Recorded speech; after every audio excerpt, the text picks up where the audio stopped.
What's up, guys? How are you doing? Let's talk about Bitcoin. Yes, Bitcoin. What should you know about Bitcoin? This is the first part, which deals with the qualitative part of Bitcoin. We'll talk about what is Bitcoin, who invented it, how does it work, should you invest in Bitcoin, and how should you invest? What is the future of Bitcoin? Is Bitcoin actually a digital currency? What should I know about Bitcoin that no one else has told me? I want an unbiased truth. If that's you, you are welcome to my channel. My name is Dan, and I discuss everything finance that you need for your success. Before we start, I want to tell you about the words of Barry Siebert. He said that Bitcoin is pretty much the highest risk and the highest return investment that you can possibly make. So you can understand why there's so much noise and news about Bitcoin, because it is the highest risk you will make and it is the highest return investment you will make. In this video, don't be scared of getting those jargons. It's really beginners friendly. So this is Bitcoin for beginners. What should I know that no one else is talking about? Hey guys, before we continue on this adventure to know about everything Bitcoin, kindly like this video. Thank you. When we talk of Bitcoin, we talk of cryptocurrency because Bitcoin is a type of cryptocurrency. So what is cryptocurrency, otherwise called crypto in short form? A cryptocurrency is a digital asset designed to work as a medium of exchange, wherein individual coin ownership records are stored in a ledger existing in a form of computerized database using strong cryptography to secure transaction records, to control the creation of additional coins, and to verify the transfer of coin ownership. In summary, Bitcoin is a cryptocurrency. The word crypto means secret. It's a word that came since the ancient time. When you send a message to somebody, you want the message to be hidden, to be secured from adversaries, from the people that it was not intended for. So you secure the message with words, with key, or with whatever. That is what they call crypto. You are securing it. But in the case of Bitcoin, you are securing the transaction. You are ensuring that once there's Bitcoin transfer from A to B, you want to be sure that it's well recorded and nobody is coming to come and alter it. It's preserved. Cryptocurrencies are digital assets. People will say that digital currencies that are highly secured with blockchain. A blockchain is a growing list of records called blocks that are linked using cryptography. It is a big database that records transactions. It's maintained by everyone who uses the network. It cannot be tampered with, and all the transactions are recorded on it are public for anyone to see. We as human beings are very intelligent. We're always coming up with new ideas, with better ways of doing things. We have money that we know it in today's form. Dollar, pounds, naira, or naira, yuan, whatever kind of currency that you know. There was the invention for the whole world to have a common currency. For people to have just one currency that the government would not be in charge of, but anybody can have access to it. We as humans started working on it in order to produce this currency that will be universal, that exceed each government jurisdiction. People work on it over and over again, and at the end, Bitcoin was created. Bitcoin, it was not the first currency that was created, but it was the first currency that solved the double spending problem. The double spending problem is just simple. If you spend money, you want to be sure that you're not spending again. You're not paying twice for an item. So all the currency that came before Bitcoin had that problem. None of the other currency could solve the double spending problem in such a way that you will not spend twice. You will not pay twice for something you intended to pay once.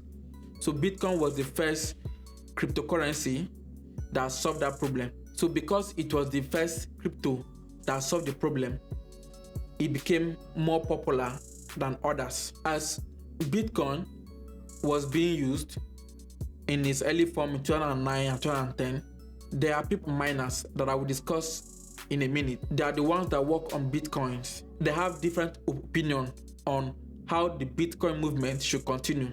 So because of that, they divided and created a different kind of cryptocurrency. Now, there are several kinds of cryptocurrency like Ethereum, Litecoin, Dogecoin, Ripple, XRP, and several other kinds of coins in the crypto world. All these other cryptocurrencies that are not Bitcoin are called altcoins because they were made to be alternative to Bitcoin. Bitcoin was the earliest of them, and it's like part of all the other currency. It has 70% of the coin market capitalization. Bitcoin was supposed to be a digital currency, but a lot of governments have not accepted it. Therefore, it functions as an asset, as a crypto asset. You can buy it, you can sell it. Bitcoin is well known for the rapid increase and decrease in its value. At the time, it was worth pennies. As of the moment of making this video, it was worth about $30,000. It pendulates from 20,000 and fall back to 2,000. The movement is so rapid and fast. I just want to make you know that there are other uses of blockchain outside cryptocurrency.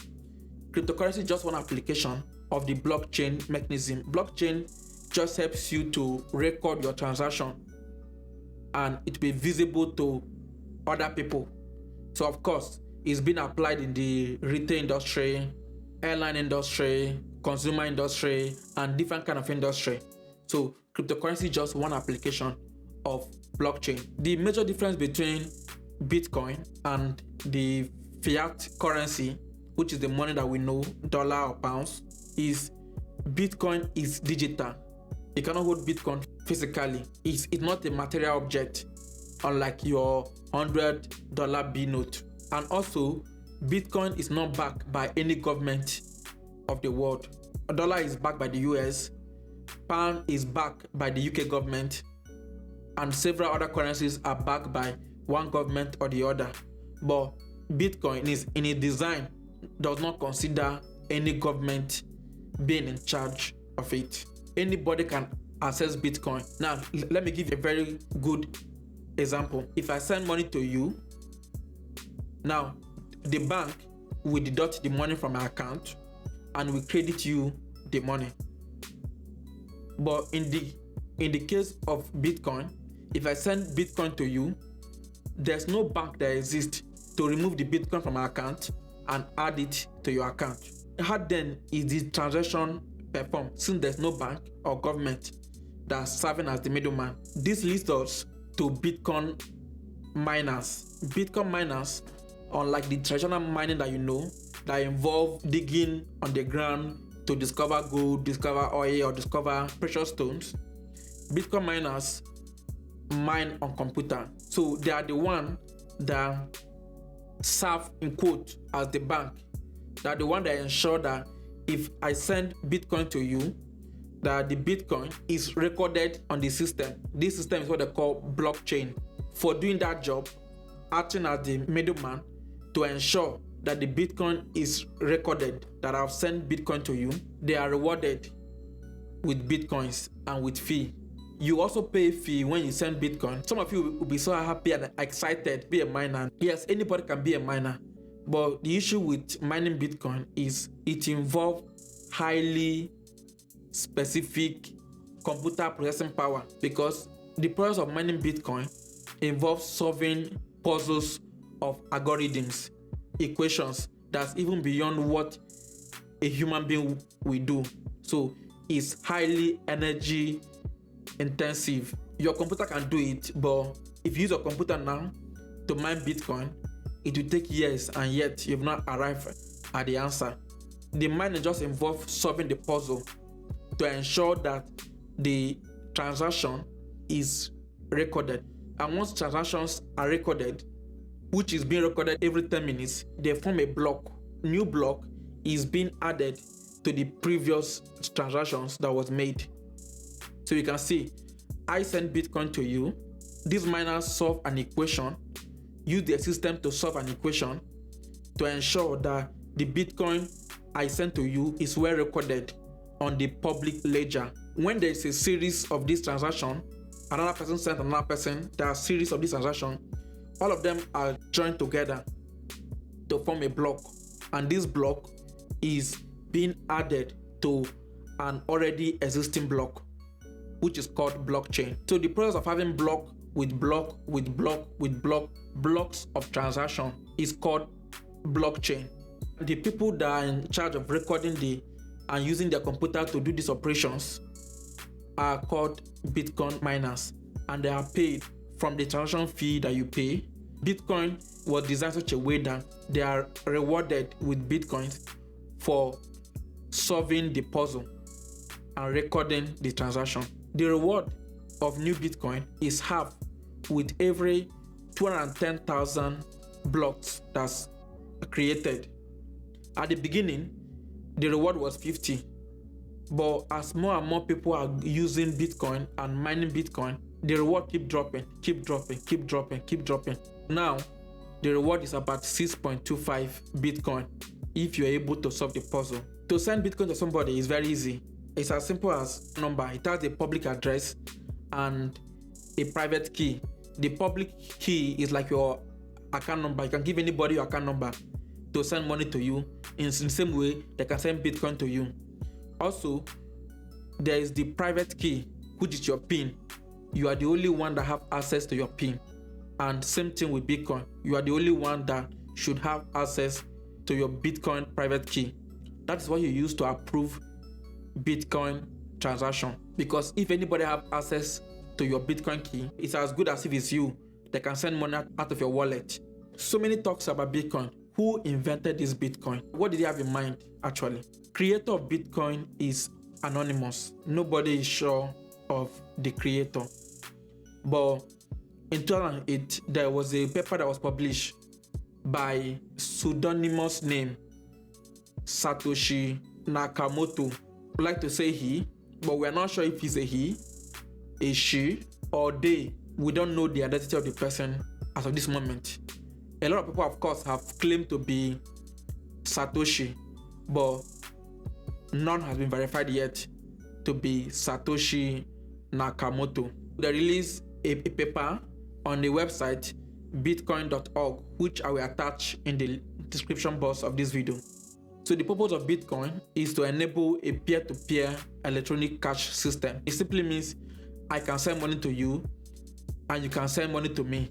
The purpose is just to facilitate instant payment without the influence of the government or the bank. The question a lot of people ask is Bitcoin legal? When Bitcoin came into existence, mainly in 2008 and 2009, because the government do not supervise it, it was well used in the dark web or black markets. People use it for illegal activities. But these days, things have changed. The government, even though they have not fully regulated it, they still oversee it to a reasonable point. So, which means the dark web activities has reduced significantly. In some countries, Bitcoin is banned totally, but in a majority of countries, Bitcoin is legal. In the US, in the UK, Bitcoin is legal. What I want to say about the legality of Bitcoin is this government, like the US government and UK government, do not accept Bitcoin as a currency. Rather, they accept it as an asset. The way you have gold, you have oil, you have other commodities. That is the same way that we have Bitcoin. It's a commodity. The value appreciates or depreciates. So because the government accepts it as a commodity, not as a currency, you are liable to pay tax either by buying or selling Bitcoin. To the government, Bitcoin is a crypto asset. Now, most transactions about Bitcoins are done on exchanges. What are exchanges? As the name implies, exchange. It is where exchange happens. It is where there's buying and selling of Bitcoins. You can buy it, you can sell it. And there are several of them like Coinbase, eToro, and several others. At the moment, Bitcoin is trading about $30,000 for just one Bitcoin. So you can pay $30,000 and get a Bitcoin and keep it, hoping that the value will appreciate one day so that you can sell it and make more money. So it's just like every other asset, like having a property or having gold and hoping that the value will appreciate someday. And when the value appreciates, you sell what you bought to make more money. There are horrific stories about keeping your Bitcoin on exchanges. There was a scenario where the CEO of a company, of a Bitcoin exchange company, died and nobody had access to his password. So which means that all the cryptocurrency asset that was in the exchange is completely lost. So because the government does not regulate it, which means that your investment on Bitcoin is at your own risk. If you deposit your money in the bank and there are thieves that come to the bank to steal, it does not affect you. The bank have insurance to pay you back to a certain amount of money if your money is stolen. But for Bitcoin, it's the opposite. There are not really strong insurance for crypto assets. So which means that if the exchange is hacked, you are likely to lose all your investment and nobody will compensate you for it. So because of that, some people have different other ways of storing their Bitcoins, like wallet, cold storage like paper, and several other means that people do in order to secure their Bitcoin, since it is not insured like your normal money, the money that we know. Finally, we want to talk about Bitcoin investing. Does it actually worth it? What are the pros and cons? In summary, Bitcoin is now an asset like gold. It's like saying, does it worth to invest in gold or oil? These commodities rise and drops. The only difference is that gold and oil is what you can see physically, but Bitcoin is digital. You cannot see it or hold it physically, but it's still an asset. It rise and fall as people trade on it on the stock market. The advantage that you will get from it is if you buy it cheap and you sell it high, you make a lot of money. Also, if you buy it high and you sell it higher, you also make a lot of money. Bitcoin can turn a poor man to a millionaire or a billionaire in the twinkle of an eye. Because the market is very volatile, which means it goes up and down quickly, it also poses a disadvantage that you can buy it and the price will drop drastically and you lose your money. So it's just like every other investment, there's risk, and Bitcoin is the asset with the highest risk, and also it has the highest return because it can go up to $1 million and it can come down to $0.1 quickly. You should be aware of it. My own advice is I will tell you not to put all your money on Bitcoin. That would be a dangerous move. But you can also have a small amount of your money invested with Bitcoin. Everybody hopes that it will appreciate in value. So if it appreciates in value, you can make money. But if it does not appreciate in value, it keeps dropping and dropping, you lose money. Another issue with Bitcoin investing is regulation. Most government does not regulate Bitcoin investment. As a result of that, it's prone to news. When the news says the government will regulate it, the price will go up. When the government says no, we're not regulating it, the price will come down. The rule of thumb of investing is invest what you can afford to lose. There's no guarantee that you will get more money back than you invested. And there's no guarantee that you lose money. Investment platform will tell you that past performance is not the best indicator of future performance. So invest what you can afford to lose. If you know you cannot afford to lose $100,000, don't invest $100,000 on Bitcoin. But if you can afford to lose it, then that means you can afford to invest it and hope that the value appreciates and you reap the reward. So this is just the summary, qualitative summary of Bitcoin. In my next video, I will talk about the quantitative aspect of Bitcoin. This is where we put our hands on deck on Bitcoin trading, how to open an account and buy Bitcoin, how to trade on Bitcoin, the different strategies that you need in order to maximize your Bitcoin investments. But until then, smash the like button and subscribe to my channel so that you'll be the first to be notified when I post the video. Thank you guys for watching. Please don't forget to like this video and subscribe to my channel.